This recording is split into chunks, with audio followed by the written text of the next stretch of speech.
It's time for the best coverage of the top stories in sports. The Sports Wrap with Jason Page starts now. Yes, it does on a Tuesday, and great to have you all with us all across America and Canada. Another busy day. A lot to do over the next 60 minutes. Patrick McEnroe joins us from the U.S. Open, where it was an exciting night last night with Venus Williams taking the stage at age 45 and giving the fans some thrills before exiting stage left. We will talk a bit about that. Also, Carlos Alcaraz making his debut in the first round. We'll talk about that too. Novak Djokovic, you name it. We'll get to all of it with Patrick McEnroe coming up in about 20 minutes here on the show. We start things out in the NFL with Sam Yarnell, who is here with us. He is not in Flushing. He is not at the U.S. Open. He is somewhere comfortably in New Jersey. Why would you want to be in Queens, New York? Good Lord. Do you have any? The show just started. I'll tell you why. Flushing has some of the best Asian food. Flushing, Queens, great Asian food. All right. That's why. That is one reason. Does it make Yes. up for the chop shops that part of town is riddled with? No, it doesn't, goodness. quite frankly. Wow. Who woke you up on the wrong side of the bed today? Let's start things out in the NFL, Sam. A lot of NFL to get to in this show. Sam texted me at 1 o'clock in the morning Eastern time to start demanding what we were going to be talking about on the show today because he was that fired up. Let's start with Trey Hendrickson, who gets his money. It's a 1-year sort of pay bump. Like, is this what he was holding out for? I'm so totally baffled about the way this thing has played out. You know, maybe the Bengals went to him and they were like, all right, look, this is the best you're going to get from us. Take it or leave it, or you just sit. And he said, okay, I'll take an extra, however many millions of dollars. And, it gives him, what, $30 million this year, I think, now? So, yeah. Okay, sure, yeah. If the precedent is being set for somebody that wants a raise or a contract extension to essentially just not show up to work and automatically get a $15 million raise, a lot more people across this country are going to start not showing up to work over the course of the next however many years. This is wild. There are a lot of ways that I saw this kind of situation ending. This, I don't think, was one of them. No, none of us. Because Trey Hendrickson does not get his contract extended at all. Quite literally just gets more money to play this year. Yep. So, again, we talk whenever the Bengals give out all of this money, which they now seem prone to do in this new era of Bengals football. Sure. The organizational malpractice is just so rampant in this organization. Hey. The bottom line, though, Sam, the bottom line is they got him on the field. They'll have him out there week 1. They've got enough time to get him into shape. I mean, not that he's probably out of shape. They have enough time to get him worked in, and week 1 they'll have their best defensive player on the field in week 1. Again, it's like politics. Nobody wants to see how the sausage is made. We were watching the sausage get made in this process. And you know what? It wasn't pretty. But at the end of the day, like golf, there's no pictures on scorecards. If you ground one to the green from 100 yards, it counts just the same. He's in uniform, and they desperately needed him. They figured out a way to get it done. And the Bengals will be a factor in that division. No question about it. They figured out a way to get it done, but they have no more franchise security beyond this year. And now, not only do you not have years beyond this to look forward to, you're dealing with now Trey Hendrickson doing the same thing that we've seen this situation playing out cause countless times before. Off the top of my head, the most notable, most recent one being Dak Prescott last season. When you miss that much of the preseason and hold out or hold in, whatever the heck you want to call it, the fact of the matter is you are way more prone to injury. I'm sure. So now I'm the Cincinnati Bengals and I have not extended this player beyond this year, and I've severely increased his risk of injury this year because of what I've done in being inept in my contract negotiation skills. Yeah. So All that's fair. It's funny, Jason. Today, as we're taping this, is Futures Day on FanDuel. And so they were doing a promotion with Super Bowl winners. And at the end of the show, I'll give out who I chose us so much money as my Super Bowl winner. FanDuel owes us so much money at this point. It's not even funny. Very true. But I was thinking about the Cincinnati Bengals, and my thoughts just always hark back to this. This is a team that is holding themselves back from winning a Super Bowl. They have the talent. They just cannot manage that organization to Super Bowl caliber. And if they've done anything over Joe Burrow's entire career besides show you that, I don't know what to tell you. You mentioned Dak Prescott. He plays for the Cowboys. Speaking of the Cowboys, what does this now mean for Micah Parsons, who's still just kind of hanging out there? Still not playing, still no new contract. And you do have to ask yourself the question. All the attention now is going to be focused on Dallas and trying to find out, all right, what's the solution for them? I don't think anything in the way this Hendrickson deal was handled really extends to the Micah Parsons situation. As we approach a week, 9 days out from opening night with the Cowboys and Eagles meeting up in the Thursday opener, it just doesn't feel to me, Sam, like we are any closer to any sort of resolution here. And I don't think the Hendrickson deal really portends anything for Micah Parsons. So yesterday was the first time that I heard from people in the football world who I tend to trust that there's a general sense that Micah Parsons could miss week 1 and not suit up for the Cowboys. And this just continues to boggle my mind. This whole situation, you're going to let your $30 million a year player conservatively, right? You're going to let him sit out a week over a contract dispute over what? $6 million against the cap? I don't care if you have to cut the whole practice squad. Do it. It's Micah Parsons. He should have been paid 3 months ago. I'm so tired of this, man. And I know every time we talk about it, I say this. I know. It's just, we're talking about two organizations that are doing the same thing. They're running themselves into the ground. Yeah. And look, I am, if you put a bet on it right now and ask me, is he on the field week 1?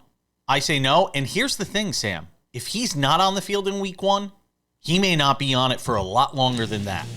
Because once you get into that frame of mind of, I'm willing to miss game checks, I'm willing to if you go nuclear and start missing games, especially week 1 with the Cowboys on center stage, I think it could go a lot longer, I think, than any of us thought or imagined before this whole thing took place. We got more NFL to do, and we'll do it next.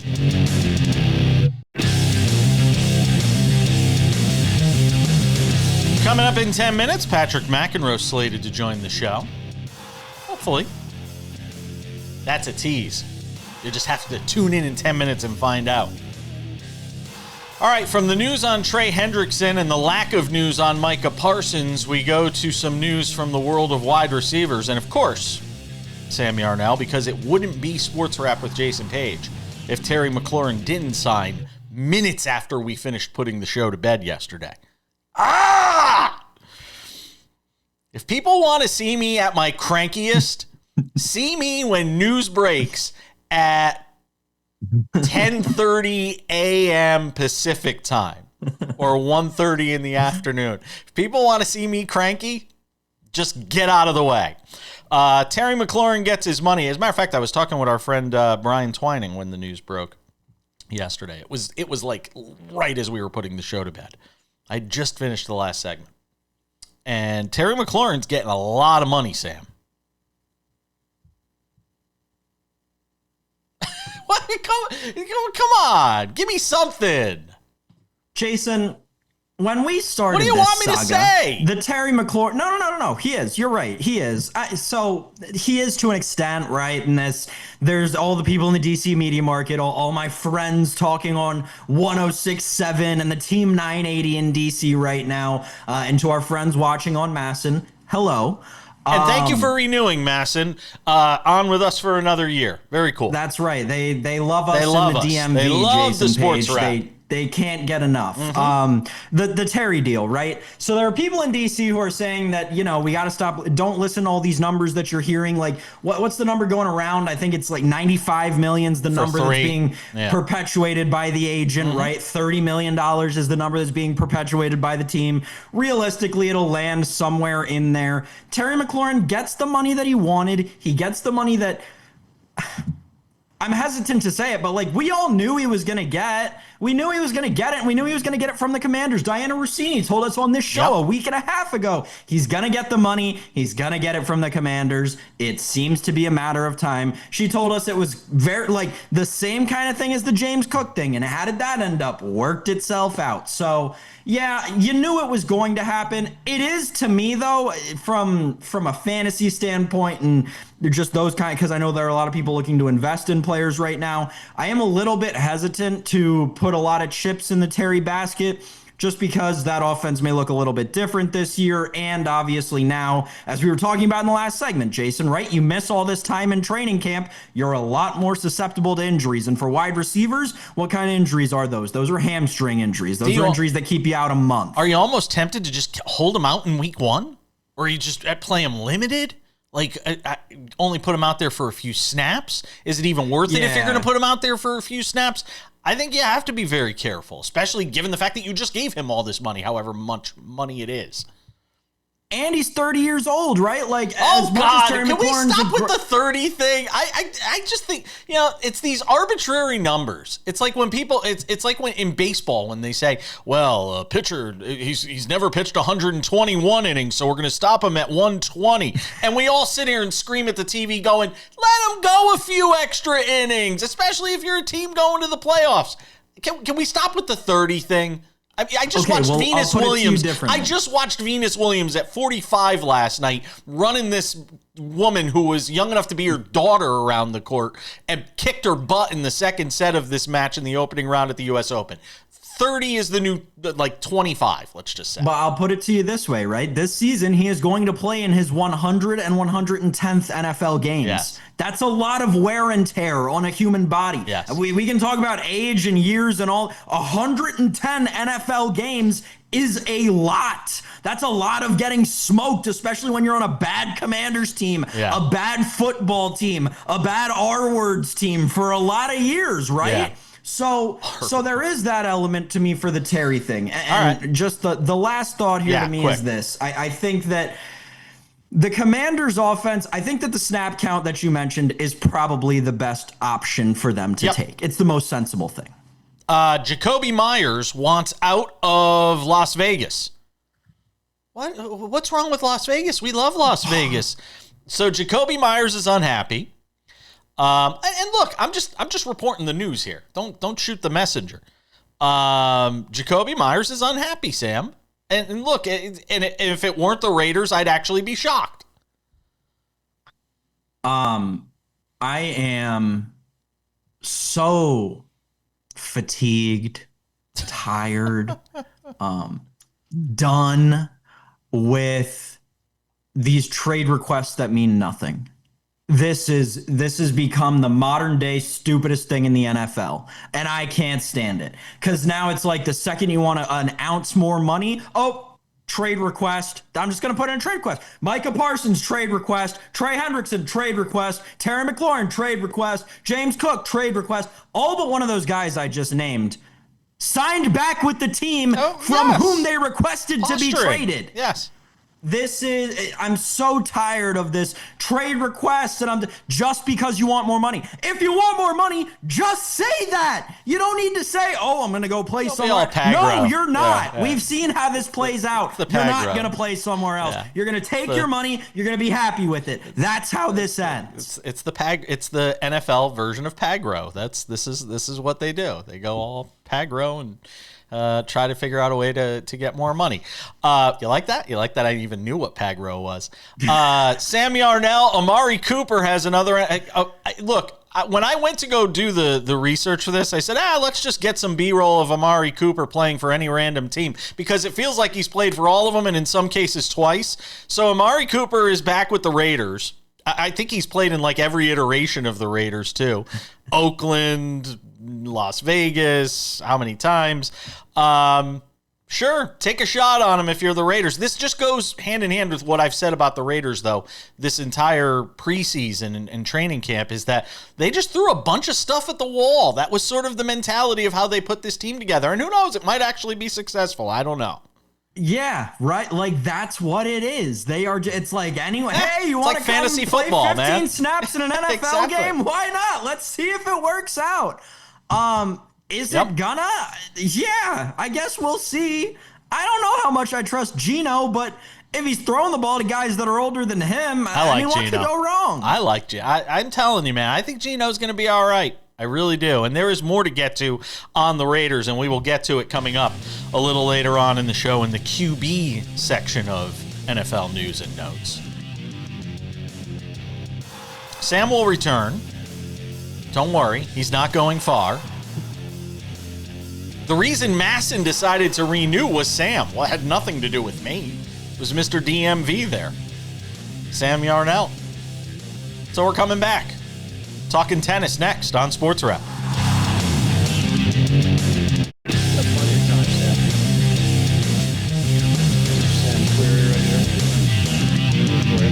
Welcome back to the show. And it is a show today because we got this guy. The one and only Patrick McEnroe hangs out with us. Look at that. Look at that backdrop. Flushing, Queens, the U.S. Open underway. He's got a busy day ahead of him, but he still made time for us. Thank you, my friend. Never let it be said, Jason, when I don't take care of my guy, the back page, Mr. Jason Page. I got here early to our little set location. These are the practice courts right behind me. That's obviously Arthur Ashe Stadium, the big stadium. But this right behind me is where all the top players actually come to warm up during fan week, during practice week, and also during the days of their matches. So you get to see the big stars out here prepping for their matches coming up. So it's a pretty cool spot. I have always said, going to PGA Tour events, what I enjoy watching isn't the guys on the course playing. It's actually watching them on the practice range. Is tennis similar in that way? Like, is it fun watching? I love watching golfers because the repetition, it's robotic. Mm-hmm. Is tennis similar that way? Because I've never really watched the practice courts when I've gone. It's actually fascinating, Jason. It's not quite as technical for most players as it is for golf. Golf, you see a lot of them tinkering with their swing and sort of the mechanics of the golf swing. Tennis, you see a little bit of that. Like Djokovic actually does it a lot. I sat here, it was last year, and he was literally hitting returns of serve, Jason. He had 3 guys watching him with 2 different phones filming it, and he would hit the return. This is the greatest returner of all time, by the way. Okay. And then he would go and he would look at it on the phone, and he'd be moving his wrist and his elbow trying to get it just right. That's pretty unusual for somebody to be that technical. What I love about, to see that is amazing. Give me a thought on Venus last night. You got to watch it with Chris Evert, and look, her performance was fantastic, even in a loss. It felt like everybody won last night. Mahova won because she moves on, and Venus won because she proved she could still play at this level, even if it was in spurts. What do you make of the future for her, which just sounds bizarre to talk about for a 45-year-old? It was so great to see, Jason, because I have to admit, I was a little worried going in. I didn't want to see her embarrass herself, and she didn't even come close to that. She was a little shaky on the serve. That got her in a lot of trouble. The second serve was pretty vulnerable. But overall, it was a fantastic performance. Her press conference, by the way, post-match, Jason, was absolutely fascinating. She was as happy as I've ever seen her following a loss. This is one of the most competitive champions we've ever seen. We know about that with her and her sister. But she was so happy because she said she spent the last 3 months really living, eating, breathing, preparing for this moment, not going out, taking care of herself. She hit the ball great from the baseline. You knew the movement was going to be a little bit suspect at 45. That's as obvious. But I thought she hit the ball as well as she's hit it in years. The serve let her down. I thought she tried to go too big on the serve too often. When she reeled it in the second set, got a higher percentage in. She served well. She was more hitting 98, 99. She hit some short sliders. Short sliders that were taking Mahova way off the court. Yeah, it was really good to see. So I think you're right. I think everybody won.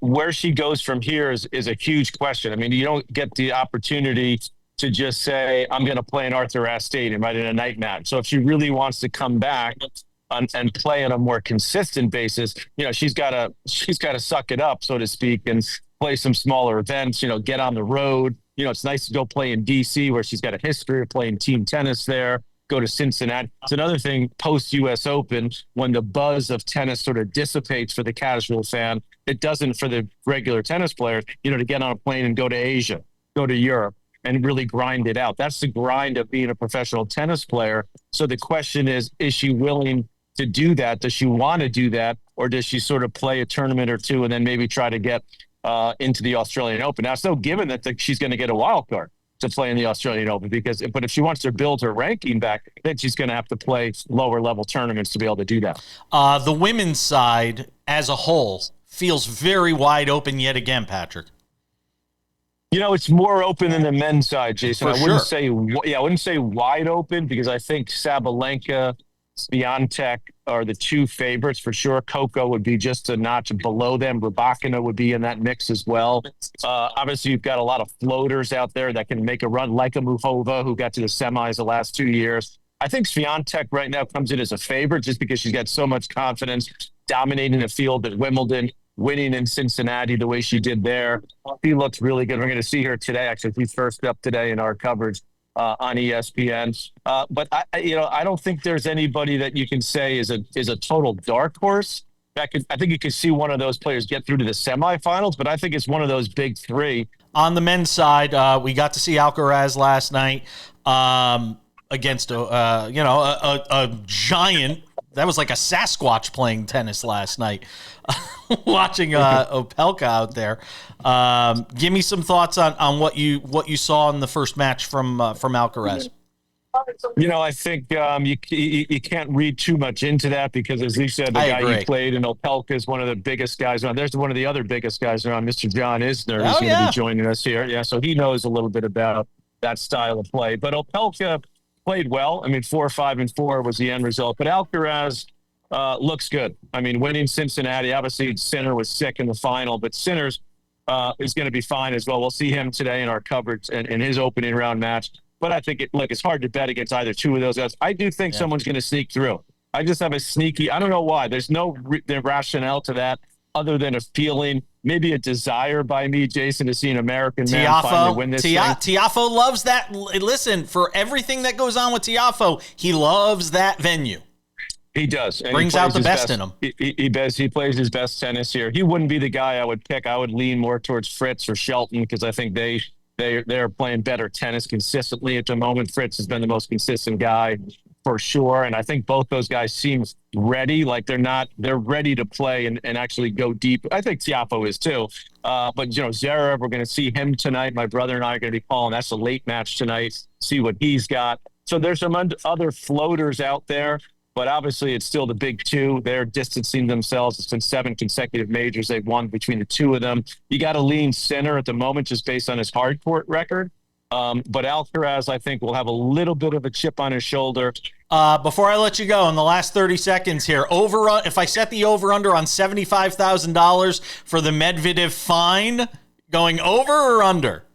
I'm going over on that. I'm absolutely going over, because what he did was completely out of line on multiple levels. That's going to be a 6-digit. I thought you were going to give me, am I going to go over under on the Giants winning 5.5 games? I'm based on what I've seen with Jackson Dart. Jason, I'm going over. He was the best thing that came out of the entire preseason watching Jackson Dart. Patrick McEnroe, watch him on ESPN on the coverage. His brother, Chris Fowler, the whole gang over there. Always appreciate you, my friend, and thanks for stopping by. You got it. Always a pleasure. Thanks for having me, Jason. We're coming back. All right, let's go halfway home on this Tuesday edition of Sports Wrap. Thanks to Patrick McEnroe for hanging. How cool was that backdrop? Arthur Ashe Stadium in the background. The practice courts in the foreground. Love that. Talk tennis with that guy anytime. Sam Yarnell is back. What are you looking at so like with so much focus and intensity right now? You looked like you were looking at something that had you mesmerized there for a moment. Did I catch you in a moment? No, I I don't know. Maybe I was fixated on. Sometimes I'll be honest here. I look like a bobblehead. Whatever that, 4 3-letter one it is that, everybody's got, but some people pretend they don't have. The ADD or the ADHD, I can't keep them confused. But sometimes I just stare at my own background a little bit to make sure that football and those baseballs aren't the least little bit crooked. And sometimes they are, and it really bothers me. Okay, fair enough. Let's talk quarterbacks. We're running through There's someone all out there yelling at their TV, whatever's wrong with me, and no. It hasn't been diagnosed. I think it's just typical of your generation. That's all. Which is why, sometimes people watch and I get notes from people saying, "Why is Sam? Why is Sam always staring off to the right?" And I said, I still haven't figured it out, and I've worked with him for 19 months. I have no idea. He's always looking somewhere other than the camera. We need to dangle something in front of the camera that your head's always just looking at the camera. Kenny Pickett has a new home. I mean, they had 7,400 quarterbacks, so it makes sense that the Browns would trade one of them prior to the start of the season, and they did. And they get some draft capital back from the Raiders. I think listen, if you're the Browns, what did you lose? You lost nothing. You picked him up, you get a draft pick. And if you're the Raiders, with Aiden O'Connell being hurt, it's, a solid move to at least get a veteran guy in there, a Super Bowl winning quarterback. Hey, go ahead, have at it. Yeah, so everybody wins. Everybody wins. A little insight into what I am usually looking at when I am looking off to different sides is information generally, because obviously the interns, they work over here. But I'm also now looking at the contract that Kenny Pickett signed. And Jason, you're exactly right. This is a situation where as much as we talked earlier in the show about the Cincinnati Bengals and their organizational malpractice, and quite frankly, we've talked about that in the ilk of the Cleveland Browns before, this is a big brain move by the Cleveland Browns front office. I agree. To go out and essentially sign Kenny Pickett off the street and then flip him for some amount of draft capital. I know that it's not any notable draft capital. It doesn't have to be. The principle is still there. And, you look across sports, and this is a trend that successful teams are doing, right? Look at the Oklahoma City Thunder. All they do is trade for second-round picks and late first-round picks and picks that you don't seem to matter, but they turn that into an NBA championship in one of the best NBA seasons that we've ever seen, right? You look at the Philadelphia Eagles. 5 to 10 years ago, they had that same propensity. They built up in the draft. They grew from their roots, and that seems like it may be the direction that the Cleveland Browns are headed towards. I am finally, and I can't believe this is the move that made me do it, I'm finally starting to see the vision in Cleveland. It only took 4 weeks for them to put it all together, but I'm not saying they're going to be good. I'm not saying that they're going to win games. Don't get it twisted. But it seems like the ship is actually going in a direction at this point. They're not just standing still in the water. There you go. Rock City Sports and Entertainment. You're watching us over there. We love you guys in Cleveland watching the show. Now there's been talk about Deshaun Watson. What do they do? What do you do? Stop. What do you do with Deshaun Watson? Stop. Is somebody out there going to say, we want Deshaun Watson? I don't know. Great. If they do, they can have him. If not, he can get cut the second he's healthy. If Deshaun Watson ends up back on this football team. Not on this team. I think he's going to wind up somewhere else. All right. We'll cross that bridge when we get to it. But if the Cleveland Browns give him any semblance of another chance, everything I just said about them having a direction and starting to grow from their roots. He doesn't have a chance in Cleveland. I take it all back. No. It's all gone. No, he doesn't have a chance to play in Cleveland. I'm curious to see where he has a chance. If there's always one team. There's always one team. But no one's going to give up. I don't even care if it's a 7th round pick. No one's going to give up an asset and take on that contract. That contract being a historically bad one. Now, if the Browns cut him and he signs for the vet men to be a QB competition for the backup behind a real cemented starter, in a different market, yeah, Sam, right? Like Sam, you know as well as I do, we sit here and play this game every year of who winds up where, what team wins and losses. We go through schedules. We can never predict how many guys get hurt and how thin and how depleted quarterback rooms can get. We see it all the time. How many times have we seen teams who are calling quarterbacks off the street to go and play for them because they've lost 3 quarterbacks in a season? It happens every year. I'm just saying somebody could get desperate enough. That's all I'm saying.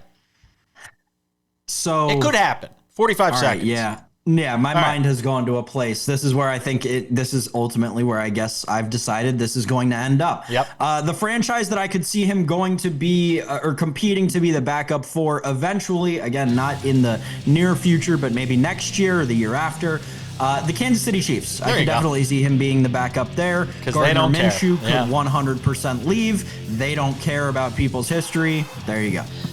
Tommy Cutlets needs a job. Tommy DeVito has been cut by the Giants. They have a lot of guys in their QB room. There you go. We got to go. NFC West. If not, then who next?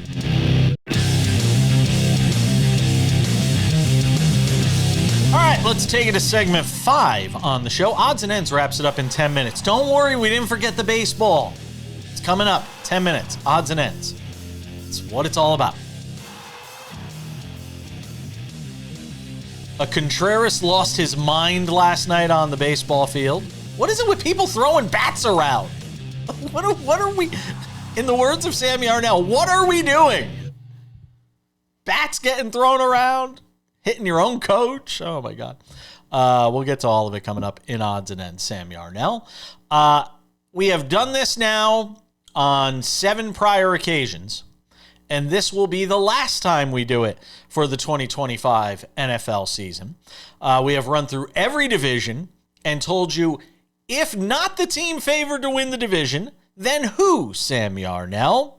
And today, we finish it with the most competitive division of them all, as far as who winds up winning the division, the NFC West.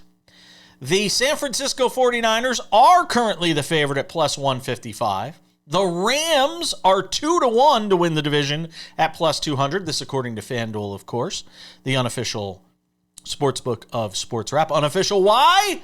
They don't pay us. Arizona Cardinals are plus 380 and the Seahawks are plus 500. So, Sam Yarnell, I ask you the question on this Tuesday edition of SportsWrap. If not the San Francisco 49ers, then who? You're ready? You're ready for this one? I am. Because I do think it will be the San Francisco 49ers. But if it's not them, give me the Arizona Cardinals. I'm the taking flying Kyler Murrays? I'm doing it. So as much as I want to believe this is going to be the most competitive division in football, as it seems like we're always talking about this division being, I don't think it will be. I keep convincing myself that it won't be, actually, more and more. As it was last year, right? I mean, last year it came down to 2 teams in the last week, sure. But in the reality, you had 2 teams that were completely out of it by week 10, 11. I think it's the Arizona Cardinals this year. Not so much for the Arizona Cardinals. I'm buying them to take a small step. I'm more so betting against the Los Angeles Rams and the Seattle Seahawks for the purpose of this exercise. Listen, the Los Angeles Rams have a quarterback who we were getting deep fake theories about him being an AI robot essentially at this point.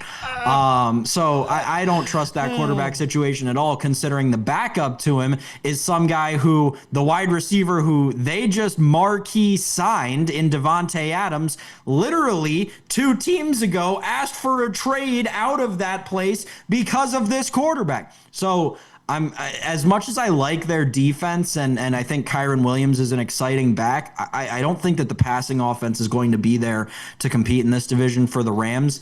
The Seahawks, to me, are just too mangled, right? It's too many parts put together that aren't going to add up to be anything really.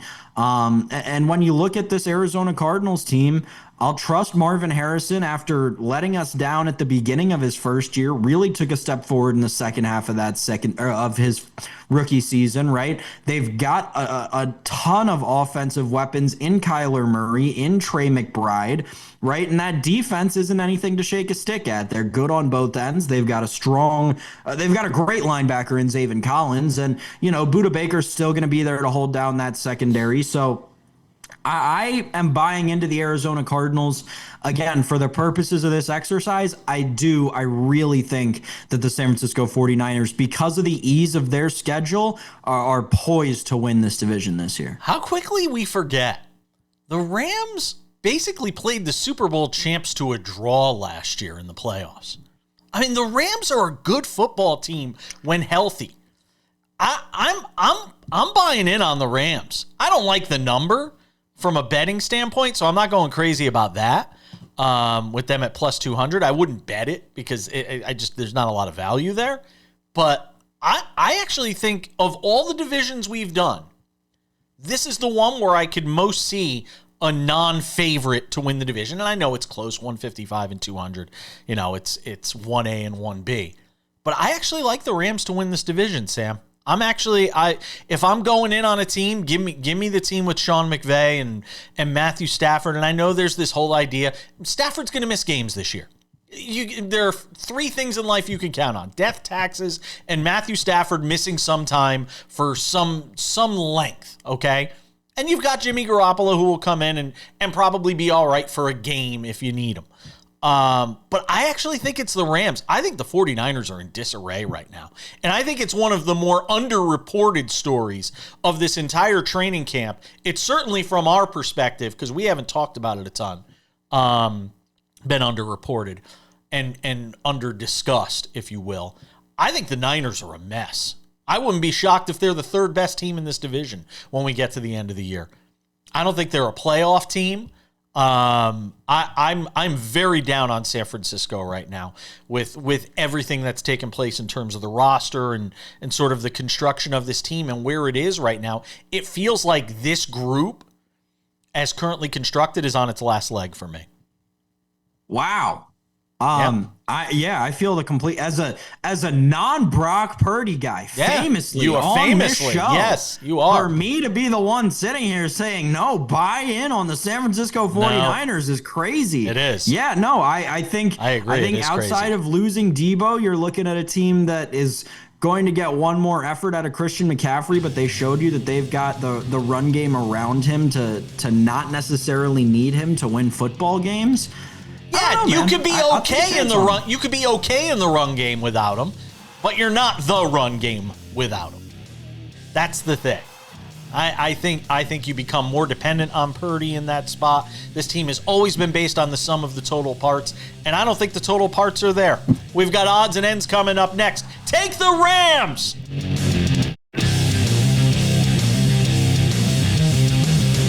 All right, just about time to put the wraps on this baby for a Tuesday.